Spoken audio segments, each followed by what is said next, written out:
ಶ್ರೀ ಗುರುಭ್ಯೋ ನಮಃ. ಗುರುಬ್ರಹ್ಮ ಗುರುವಿಷ್ಣು ಗುರುದೇವೋ ಮಹೇಶ್ವರ.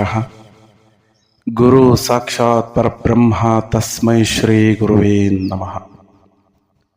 ಹಲವು ಮಾತೇನು ನೀನೊಲಿದು ಪಾದವನಿಟ್ಟ ನೆಲವೇ ಸುಕ್ಷೇತ್ರ, ಜಲವೇ ಪಾವನ ತೀರ್ಥ, ಸುಲಭ ಶ್ರೀ ಗುರುವೇ ಕೃಪೆಯಾಗು. ಪ್ರಾತಸ್ಮರಣೀಯರಾದ ಎಲ್ಲ ಪೂಜ್ಯರಲ್ಲೇ, ಅವಧೂತರಲ್ಲೇ, ಶರಣರಲ್ಲೇ, ಸಂತರಲ್ಲೇ, ಸತ್ಪುರುಷರಲ್ಲೇ, ತಂದೆ ತಾಯಿಯ ಸ್ವರೂಪರಾದ ತಮ್ಮೆಲ್ಲರ ಪಾದಾರವಿಂದಗಳಿಗೆ ಕೋಟಿ ಕೋಟಿ ಪ್ರಣಾಮಗಳನ್ನು ಸಲ್ಲಿಸುತ್ತಾ, ಇವತ್ತಿನ ದಿವಸ ಕೂಪಕಡ್ಡಿಯ ರಂಗರಾವ್ ಮಹಾರಾಜರ ಜೀವನ ಚರಿತ್ರೆಯ ಮುಂದುವರಿದ ಭಾಗವನ್ನು ನಾವು ತಿಳಿದುಕೊಳ್ಳೋಣ.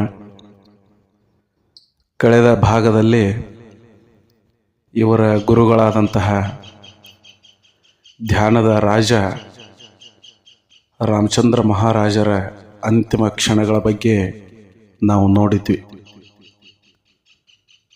ಅದಾದ ನಂತರ ಮುಂದಿನ ಸನ್ನಿವೇಶ ಏನಾಯಿತು ಅಂತಂದ್ರೆ, ಒಂದು ಮಾತು ಬರ್ತದ. ಏನು ಅಂತಂದ್ರೆ, ಮನಾಚ ಮವಾಳು, ದೀನಾಚ ದಯಾಳು, ಸ್ನೇಹಾಳು ಕೃಪಾಳು, ಜಗೀದಾಸಪಾಳು, ತಯಾ ಅಂತರಿ ಕ್ರೋಧ ಸಂತಾಪ ಕೈಚ, ಜಗೀಧನ್ಯತೋ ದಾಸ ಸರ್ವೋತ್ತಮಾಚ ಅಂಥೇಳಿ. ಏನಿದರ ಅರ್ಥ, ಯಾಕೆ ಈ ಮಾತನ್ನು ಹೇಳಬೇಕು ಅಂತಂದ್ರೆ, ಆ ಪ್ರಸಂಗ ಏನು ನಡೀತು ಅಂಥೇಳಿ ನಾನು ಈಗ ವಿವರಿಸ್ತಾ ಹೋಗ್ತೇನೆ.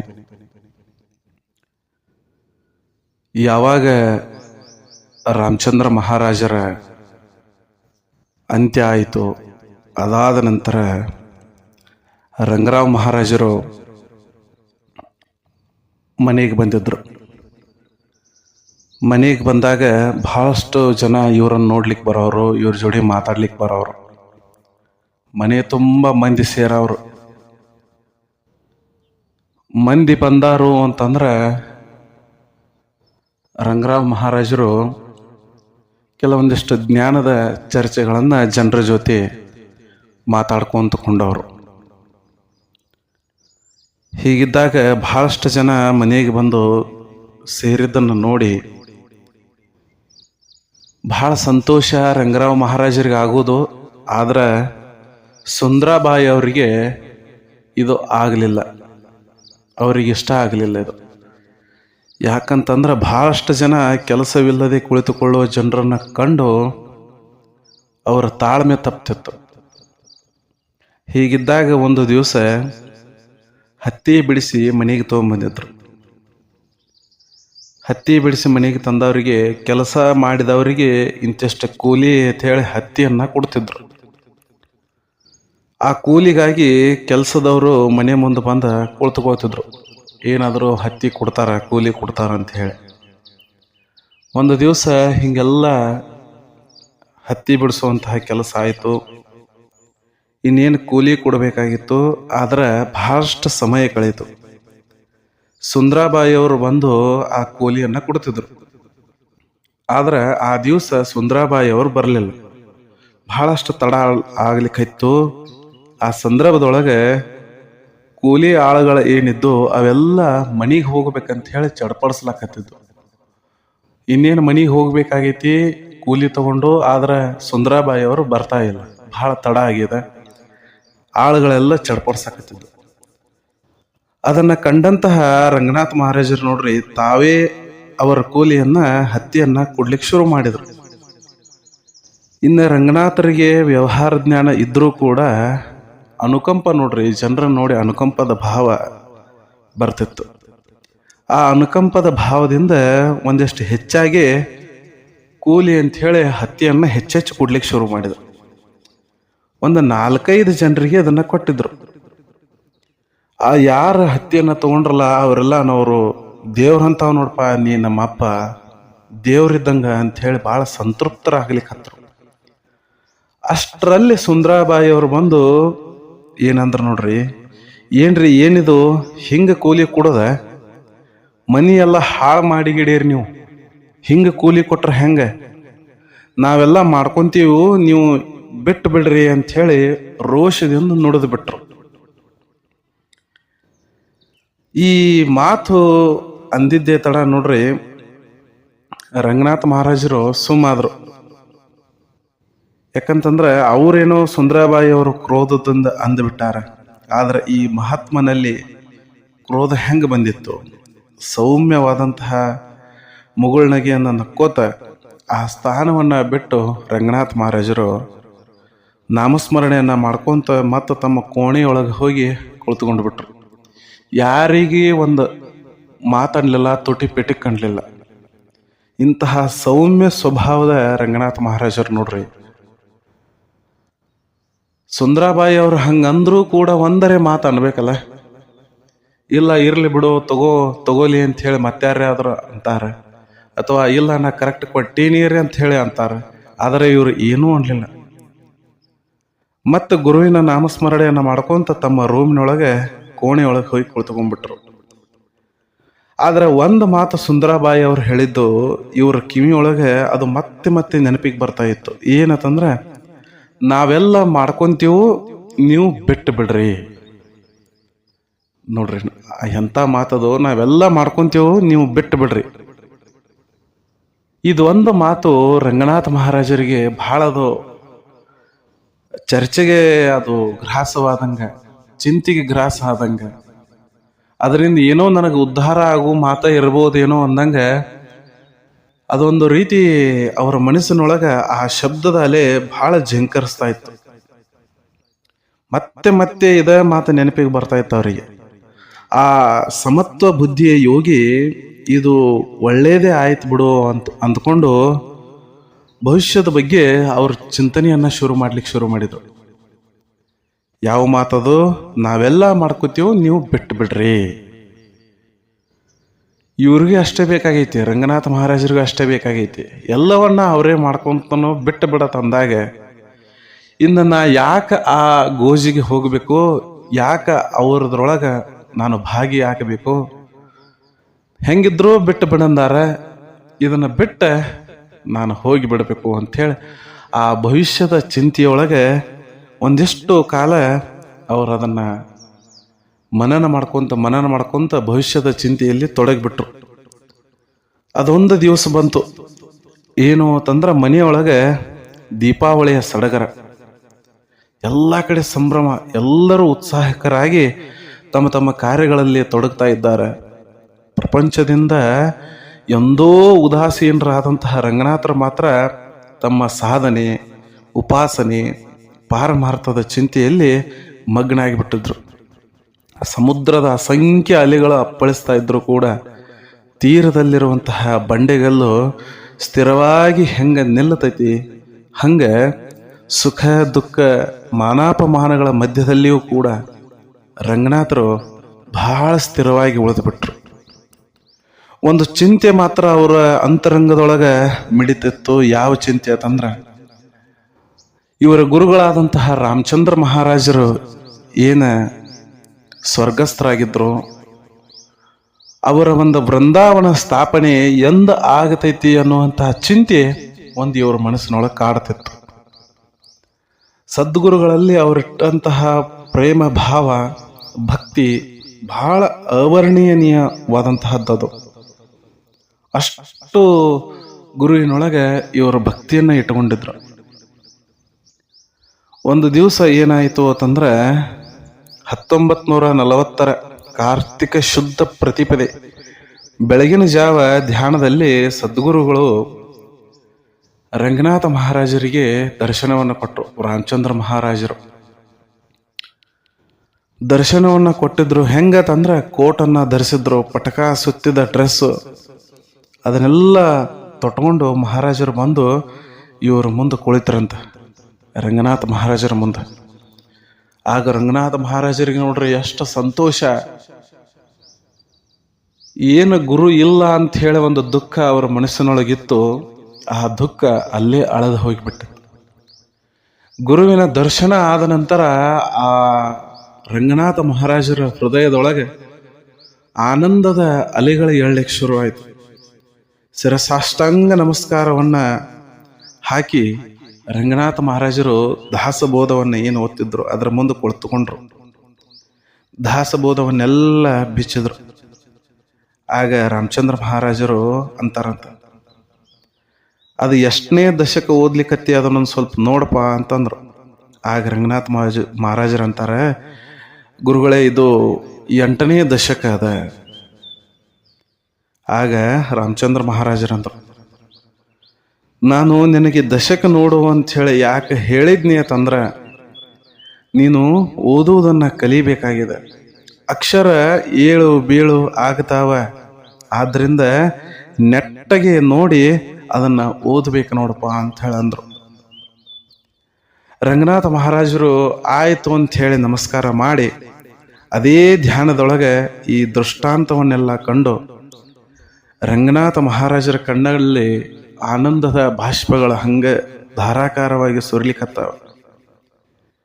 ಯಾಕಂತಂದ್ರೆ ರಾಮಚಂದ್ರ ಮಹಾರಾಜರು ಸಗುಣ ಶರೀರವಿದ್ದಾಗಲೂ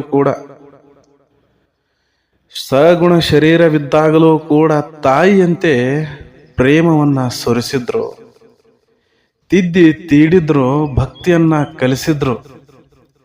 ಈಗಲೂ ಕೂಡ ಸಶರೀರ ಇಲ್ಲದಿದ್ದರೂ ಕೂಡ ಧ್ಯಾನದಲ್ಲಿ ಕುಂತಾಗ ಬಂದು ನನ್ನನ್ನು ಎಚ್ಚರಿಸಿ ಸಾವಧಾನವಾಗಿರ್ಲಾಕ ಸೂಚಿಸ್ಲಾಕತ್ತಾರಲ್ಲ ನಮ್ಮ ಅಪ್ಪ ಅಂತ ಹೇಳಿ ರಂಗನಾಥ ಮಹಾರಾಜರಿಗೆ ಬಹಳ ಸಂತೋಷ ಆಗ್ಲಿಕ್ಕಿತ್ತು. ನೋಡ್ರಿ, ಇದ್ದಾಗ ಪ್ರೀತಿ, ಸ್ನೇಹ, ವಾತ್ಸಲ್ಯ, ಮಮತೆ ಇವನ್ನೆಲ್ಲ ಕೊಡೋದಾಯ್ತು. ಗುರುಗಳು ಇಲ್ಲದೇ ಇದ್ದಾಗ ಸಂದರ್ಭದೊಳಗೂ ಆತ್ಮರೂಪದೊಳಗೆ ಬಂದು ಶಿಷ್ಯನನ್ನ ಏನಪ್ಪಾ ಅಂತಂದ್ರೆ ಅವರು ಹರಸ್ತಾರ, ಆಶೀರ್ವಾದ ಮಾಡ್ತಾರ ಅಂತಂದ್ರೆ ಅದು ಎಂತಹ ಸಂತೋಷದ ಕ್ಷಣ ಆಗಿರಬೇಕು. ಗುರುವನ್ನ ಕಂಡಂತಹ ಶಿಷ್ಯ ಬಹಳ ಸಂತೋಷಗೊಂಡ. ಬಹಳ ಸಂತೋಷದಿಂದ ಅವ್ರು ಏನು ಮಾಡ್ಲಿಕ್ಕತ್ರು ಅಂತಂದ್ರೆ ಆ 8ನೇ ದಶಕವನ್ನ ಓದ್ಲಿಕ್ಕೆ ಶುರು ಮಾಡಿದ್ರು. ಸದ್ಗುರುವನ್ನ ಮನದಲ್ಲಿ ವಂದಿಸಿ ಓದಲು ಹತ್ತಿದಾಗ ಅದರಲ್ಲಿನ ರಹಸ್ಯಾರ್ಥಗಳನ್ನೆಲ್ಲ ತಿಳಿಯಾಗಿ ತಿಳ್ಕೊಲಿಕ್ಕೆ ಶುರು ಮಾಡಿದರು. ರಂಗನಾಥರು ಈಗ ಚೆನ್ನಾಗಿ ಬೋಧವನ್ನ ಓದ್ತಾ ಇದ್ದಾರೆ. ಆದರೆ ಮಹಾರಾಜರು ಅಕ್ಷರ ಏಳು ಬೀಳ ಆಗ್ತಾವ ಎಂದು ಹೇಳಿದ್ದರ ಮರ್ಮ ಅದು ಏನಿತ್ತು ಅಂತಂದ್ರೆ, ಜ್ಞಾನ ದರ್ಶನ ಚೆನ್ನಾಗಿ ಅರ್ಥ ಮಾಡಿಕೊ, ಅನುಭವ ಪರಿಪಕ್ವವಾಗಲಿ ಎಂಬುದೇ ಅದು ಆಗಿರಬಹುದು ಅಂಥೇಳಿ ಇವರು ಗ್ರಹಿಸಲಿಕ್ಕೆ ಶುರು ಮಾಡಿದರು. ಅದೇ ರೀತಿ ಜ್ಞಾನ ದಶಕವನ್ನೆಲ್ಲ ಪುನಃ ಓದಿ ಮನನ ಮಾಡಿಕೊಂಡು ತಮ್ಮ ಅನುಭವದೊಂದಿಗೆ ತಾಳೆ ಹಾಕಿ ನೋಡ್ಲಿಕ್ಕೆ ಶುರು ಮಾಡಿದರು. ಕ್ಲಿಷ್ಟವಾದಂತಹ ವಿಷಯಗಳನ್ನು ಆಳವಾಗಿ ಚಿಂತಿಸಿ ಆತ್ಮ ಸಾಕ್ಷಾತ್ಕಾರವನ್ನು ಮಾಡಿಕೊಂಡ್ರು. ಆಗ ಅಂತರಂಗ ಆತ್ಮಜ್ಞಾನದ ಬೆಳಕಿನಿಂದ ಸಂತೋಷಭರಿತವಾಗಿ ತುಂಬಿ ಹೋಯಿತು. ವೈರಾಗ್ಯ ಬಹಳ ತೀವ್ರ ಆಯ್ತು ಇವರಿಗೆ. ಮನೆಯೊಳಗೆ ಒಂದು ಕಡೆ ಸುಂದರಾಬಾಯಿ ಅವರು ಹೇಳಿರುವಂತಹ ಮಾತುಗಳು, ಈ ಕಡೆ ಗುರುಗಳಾದಂತಹ ರಾಮಚಂದ್ರ ಮಹಾರಾಜರು ಬಂದು ಹೇಳಿರುವಂತಹ ಮಾತುಗಳು. ಎರಡೂ ಮಾತುಗಳು ರಂಗನಾಥ ಮಹಾರಾಜರಿಗೆ ವೈರಾಗ್ಯವನ್ನ ತಾಳಲಿಕ್ಕೆ ಪ್ರೇರೇಪಣೆಯನ್ನ ಮಾಡ್ಲಿಕ್ಕೆ ಶುರುವಾಯಿತು.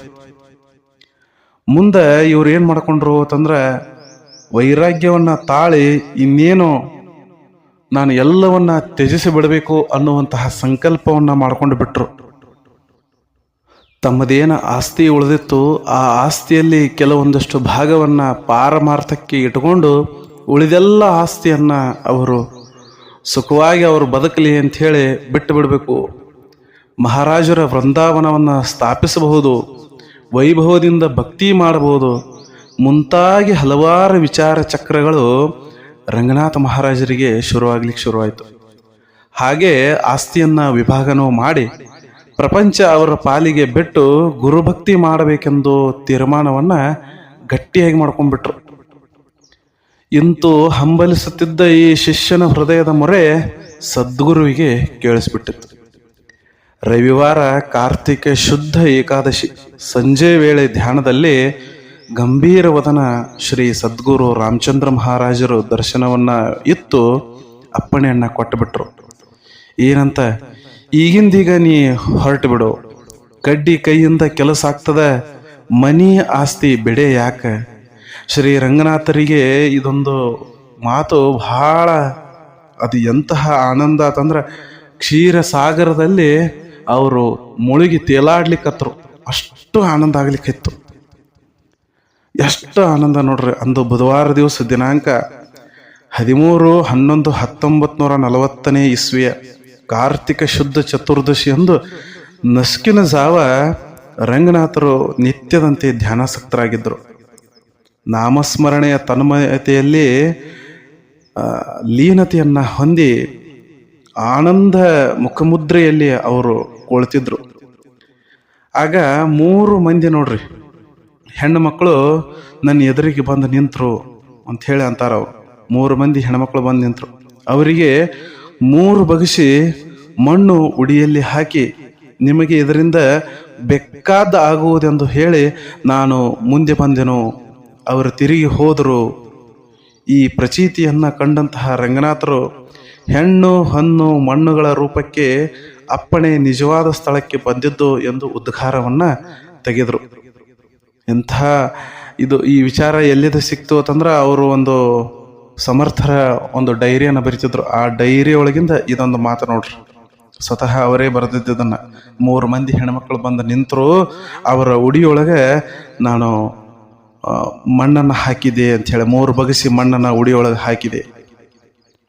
ನಾನು ಮುಂದೆ ಬಂದೆ, ಅವರೆಲ್ಲ ಹೊರಟೋದ್ರು. ಇದರ ಅರ್ಥ ಹೆಣ್ಣು ಹಣ್ಣು ಮಣ್ಣು ಇವೆಲ್ಲವೂ ಏನಪ್ಪಾ ಅಂತಂದ್ರೆ ನಮಗೆ ಅದು ಬೇಡ ಅನ್ನುವಂತಹ ಭಾವ ನೋಡ್ರಿ. ಇಂತಹ ಭಾವ ಸದ್ಗುರು ರಂಗನಾಥ ಮಹಾರಾಜರಿಗೆ ಅದು ಬರಬೇಕಾದ್ರೆ ಎಷ್ಟು ಅವರು ವೈರಾಗ್ಯವನ್ನ ತಾಳಿದ್ರು, ಎಷ್ಟು ರಾಮಚಂದ್ರ ಮಹಾರಾಜರ ಮೇಲೆ ಅವರು ಭಕ್ತಿಯನ್ನ ಇಟ್ಟಿದ್ರು, ಗುರುವನ್ನ ಎಷ್ಟು ದೃಢವಾಗಿ ಹಿಡ್ಕೊಂಡಿದ್ರು ಅನ್ನುವಂಥದ್ದು ನಮಗೆ ಇಲ್ಲಿ ಗ್ರಾಸ್ ಆಗ್ತದೆ. ಯಾಕಂದ್ರೆ ಗುರುವನ್ನ ಯಾರು ಗಟ್ಟಿಯಾಗಿ ಹಿಡ್ಕೊಂತಾರ ಅವರು ಮಾತ್ರ ಜಗತ್ತನ್ನ ಗೆಲ್ಲತಾರ. ಯಾರು ಗುರುವನ್ನ ಹಿಡ್ಕೋದಿಲ್ಲ, ಗುರುವನ್ನ ಸಮರ್ಪಣಾ ಭಾವದಿಂದ ನೋಡುವುದಿಲ್ಲ, ನಿಸ್ವಾರ್ಥ ಭಾವದಿಂದ ಅವರನ್ನ ಅರಸುವುದಿಲ್ಲ, ಅಂಥವರಿಗೆ ಗುರುವಿನ ಆಶೀರ್ವಾದ, ಗುರುವಿನ ಅಭಯ ಹಸ್ತ ಸಿಗೋದು ಬಹಳ ದುರ್ಲಭ. ಅಂತಹ ಗುರು ರಾಮಚಂದ್ರ ಮಹಾರಾಜರಾಗಿದ್ದರು. ಅಂತಹ ಶಿಷ್ಯ ರಂಗನಾಥ ಮಹಾರಾಜರಾಗಿದ್ದರು. ಸ್ವತಃ ರಾಮಚಂದ್ರ ಮಹಾರಾಜರಿಗೆ ಇವರು ಗುರುಗಳಾದಂಥವ್ರು ಏನಂತಿದ್ರು ಅಂದ್ರೆ, ಎಷ್ಟು ಧ್ಯಾನ ಮಾಡ್ತೀಪ ರಾಮಚಂದ್ರ ನೀನು. ಯಾಕಂದ್ರೆ ಇವರು ಯಾವತ್ತೂ ಧ್ಯಾನ ಮಾಡೋರು, ಸತತ 24 ಗಂಟೆಗಳವರೆಗೆ ಇವರು ಧ್ಯಾನ ಮಾಡೋರು. ಇದನ್ನ ನೋಡಿನ ಇವರು ಗುರುಗಳನ್ನವರು, ನೀನು ಧ್ಯಾನದ ರಾಜೇ ಇದ್ದೀಯಪ್ಪ ನೀನು, ಇಂತಹ ಅದ್ಭುತ ಧ್ಯಾನ ಮಾಡೋವನ್ನ ನಾನು ಎಲ್ಲಿ ನೋಡಿಲ್ಲ ಅಂತ ಹೇಳಿ ಅನ್ನೋರು. ಅಂತಹ ಧ್ಯಾನದ ರಾಜನಿಗೆ ಇದ್ದಂತಹ ಈ ಶಿಷ್ಯ ರಂಗನಾಥ ಮಹಾರಾಜರು ಗುರುವಿನಷ್ಟೇ ಸಮರ್ಥರಾಗಿದ್ದರು ನೋಡ್ರಿ. ಅವ್ರಿಗೆ ಹೆಸರೇ ನಾವು ಸಮರ್ಥ ಅಂತ ಯಾಕೆ ಕರಿತೀವಂದ್ರೆ, ಅಷ್ಟು ಸಮರ್ಪಣಾ ಭಾವದಿಂದ ಸಮರ್ಥರಾಗಿ ಅವರು ಪಾರಮಾರ್ಥವನ್ನ ಜಯಿಸಿದ್ರು. ಅಂತಹ ಗುರುವಿನ ಆಶೀರ್ವಾದ ನಿಮ್ಮೆಲ್ಲರ ಮ್ಯಾಗ ಇರಲಿ. ಗುರುವನ್ನ ನಂಬಿದವರು ಎಂದೂ ಕೈ ಬಿಡುವುದಿಲ್ಲ ಅಂತ ಈ ಸಂದರ್ಭದಲ್ಲಿ ನಾನು ಹೇಳ್ತಾ, ಮತ್ತೊಂದು ಇವರ ಚರಿತ್ರೆಯನ್ನ ನಾನು ನಿಮ್ಮ ಮುಂದೆ ತರ್ತೀನಿ. ಅಲ್ಲಿಯವರೆಗೂ ಸರ್ವೇ ಜನಃ ಸುಖಿನೋ ಭವಂತು, ಸಕಲ ಸನ್ಮಂಗಳಾನಿ ಭವಂತು. ನಮಸ್ಕಾರ.